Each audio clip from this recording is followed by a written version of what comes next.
Hello guys, last week BioWare, or specifically Game Director Corinne Bush, Creative Director John Epler, and Art Director Matt Rhodes, along with Community Manager Katie, held a Q&A session on the official BioWare Discord server where they answered questions that were sent in by us fans regarding anything related to Dragon Age Veilguard, from character creation to gameplay to romance. There were quite a lot of questions, and some of the things that the devs talked about were things they had already talked about before. But there were also some really interesting tidbits there. I thought it'd be a nice idea to go over the questions that were asked and the answers that were given, but summarized in a nice, bite-sized video that's easy to get through so you're all caught up with the latest information.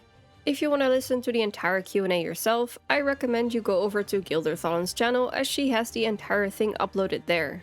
I was listening to the Q&A live as it was happening, and it was honestly great to listen to the developers talk and hear how excited they are and just how happy they are with what they've made and how proud they are of their team. So if you have time for it, I definitely recommend you give it a listen, but if you don't, I got you covered. And don't worry, while I did summarize the answers for this video, I did make sure to include every single bit of important information so we won't be missing anything. Anyway, grab yourself a nice cup of tea and let's jump straight in. So the first question was just a fun one for the devs. What faction in Dragon Age the Veilguard would you want to be a part of? To which Corinne answered the Antivan Crows for fashion and the Mornwatch for vibes. John Epler said that he'd like to be a part of the Veil Jumpers because who doesn't like to take a nice walk in the forest even though that forest is filled with horrifying monsters and terrifying anomalies? As for Matt Rhodes, he said that after trying a few of them, he settled on the Lords of Fortune. The second question was about the reasoning behind being able to take only 2 companions with us instead of the usual 3, and how that will affect the banter. To which Corinne responded that they wanted the companions to have more presence, and they felt like they could achieve that better with having only 2 in the party. Corinne also talked a bit about how they wanted to give the game a more intimate feel, so they pulled the camera in to give us a more immersive experience. In regards to the gameplay, she added that through testing, they found that 2 really felt like the right amount and the right balance for this combat system. John Epler also made it a point to highlight that the banter is still a core part of the game. From the banter in regular spaces to the mission-specific stuff, it's all there. He said that this is the most banter they've ever written for pairings of companions. And what's even more interesting is that he said they've made interruptible and resumable banter this time around. So no more stopping dead in your tracks when your companions start having a conversation. He also said that they wanted to make sure the companions feel like they have a life and relationships outside of their adventures with Rook as well, and that there will be interactions related to that. The next question was, how customizable will Rook's backstory be? Will we get to determine their past in the character creator? So we already knew we're gonna be able to pick from 6 different factions, but John Epler told us that you'll be able to have conversations about your Rook's past, with characters of your faction as well as other characters, in which you'll not only be able to define what those events were, but also how they made your character feel. In Epler's own words, there will be lots of opportunities to really define who your Rook was and who they are now. To the question, will crafting return, and has it improved over that in Inquisition, Corinne said yes, we will be able to customize and improve our gear. As for how it'll work, all Corinne said is that there might be a mysterious entity to help us with that. So what does that mean? Is this someone new? Will Xenon the Antiquarian be back? Or perhaps a certain someone that's really into enchantment? The answer to can we kiss or romance Manfred the Skeleton was, and I quote, I would say not that skeleton, but we're not saying no skeletons. Okay, so interesting, not what I was expecting. I wonder if this is hinting at Audric from the Definter Knight story Down Among the Dead Men. And I mean, it seems like we'll be going to the Grand Necropolis in Navarra, and well, there will be plenty of skeletons there, so you know, let's just move on. What were some of the development considerations that you had to take into account to ensure that this new game flows and functions with prior games and the Dragon Age Keep?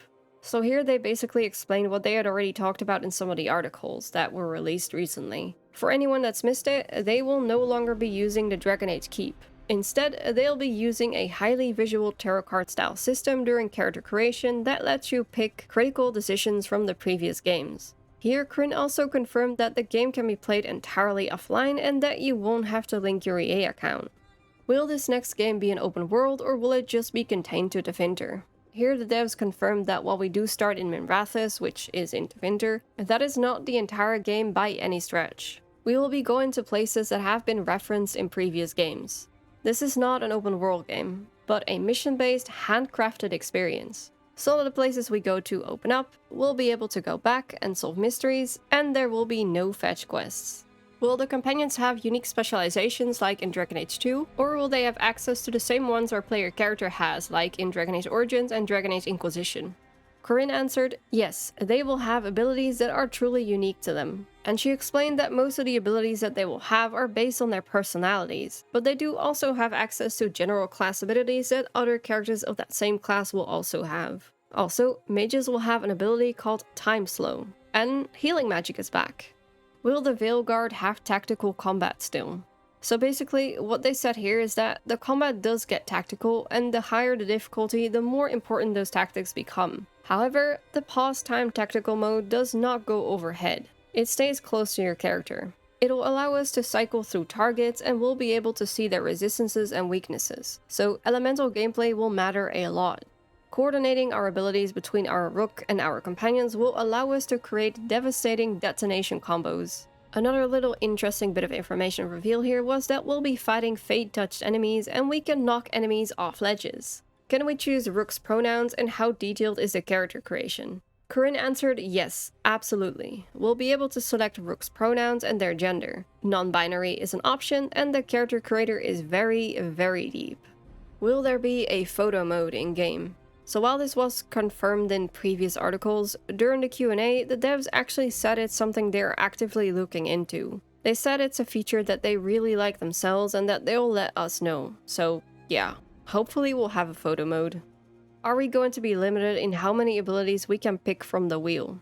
The ability wheel does have a capacity of 3 for each of the characters in your party. While there are only 3 ability slots for Rook, there is much more that Rook can do. Other actions that we can perform directly from the wheel, like an ultimate ability, types of items that function like abilities, and directing which targets your companions focus on. A lot of the companion gear will have effects that may proc when issuing commands.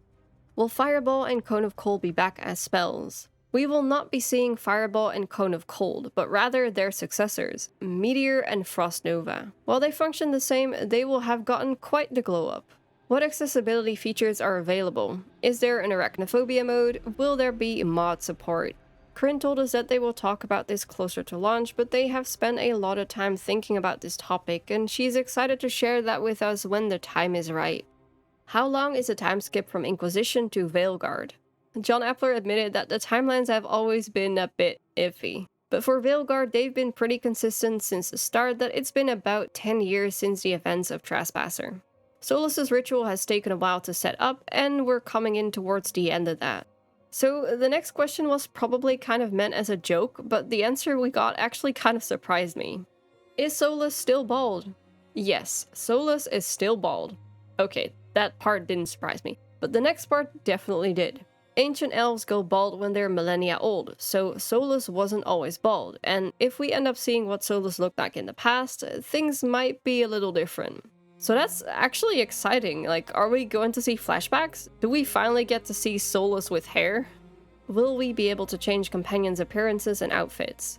Yes, they will still have iconic color palettes, but they will have a wider range of outfits we can find for them. Some are just cool, while others are tied directly to their narrative. Will we be seeing Cal Shirok?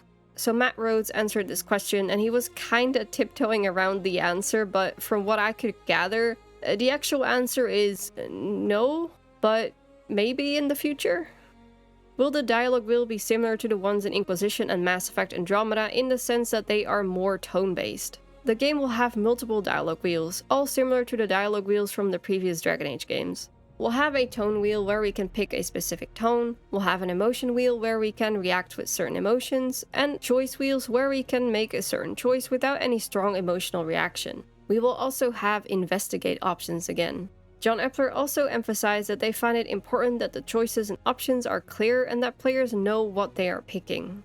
How extensive are Rook's decision trees with companions and other NPCs? The game will be reacting to the things we say and the choices we made. Your faction or your race, as well as the choices you've made, may give you extra options or complete new dialogue trees. Making sure that the game feels like it's noticing what you're doing is a big part of how they've written out the dialogue trees. Are all companions romanceable by any race or gender? So this is another topic they already talked about in the article, so in short, yes, all companions are pansexual and romanceable regardless of your rook's race and gender. If your rook doesn't pursue a romance with them, they might romance each other. One of the confirmed potential couples is Lash, aka Harding and Tash. What are the markings on Davrin's and Ballara's faces?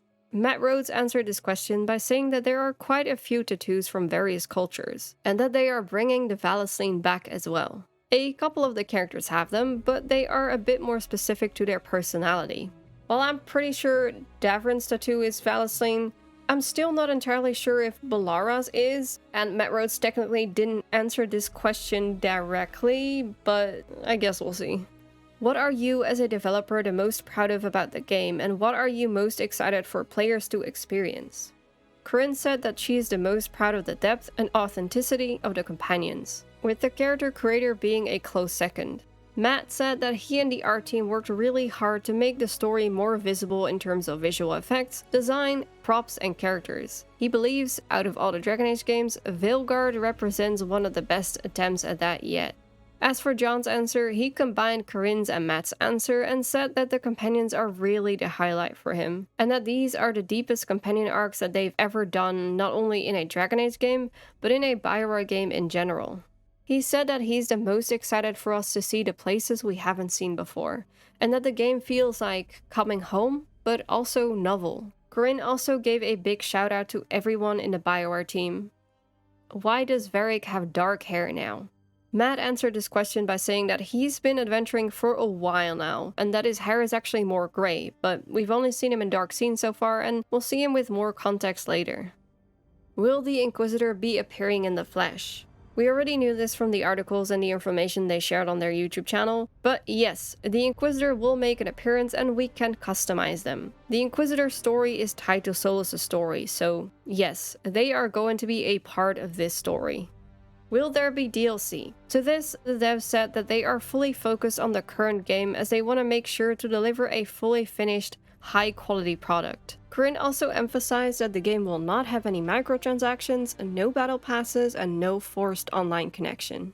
Which is always really good to hear, especially nowadays. Will there be transmog armor? Corinne believes that fashion is the real endgame, so yes, there will be transmog. Will there be any characters that are explicitly asexual or on the ace spectrum? Corinne told us that this time around, none of the companions are explicitly ace. She explained that they always look at who the characters are and what their motivations are, and evaluate if this is the right time.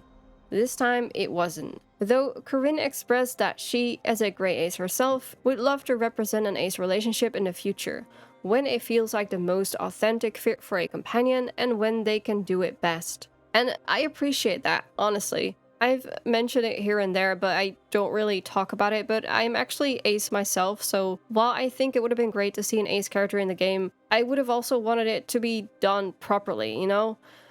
In a way that feels authentic, and if the devs think they couldn't have achieved that with these characters in this story, then I think they made the right choice, and I'm alright with that. Can Mage Rook do blood magic? No, Rook can't do blood magic, but they have a pretty good reason to avoid it. Without giving away any details, Corinne said that the mages will have a necromancy specialization, an elemental one, and one that is like a combat mage. Can we name the Griffin? We can't name the Griffin as he already has a name, which is Asan, but we can pet him, hug him, and we'll have lots of opportunities to interact with him. Will we have a home base or headquarters that we can customize? We will have a headquarters called the Lighthouse, which serves the same but also a different purpose than Skyhold. It will have elements that can change and things that we can adjust, and over time, it will start to feel like home.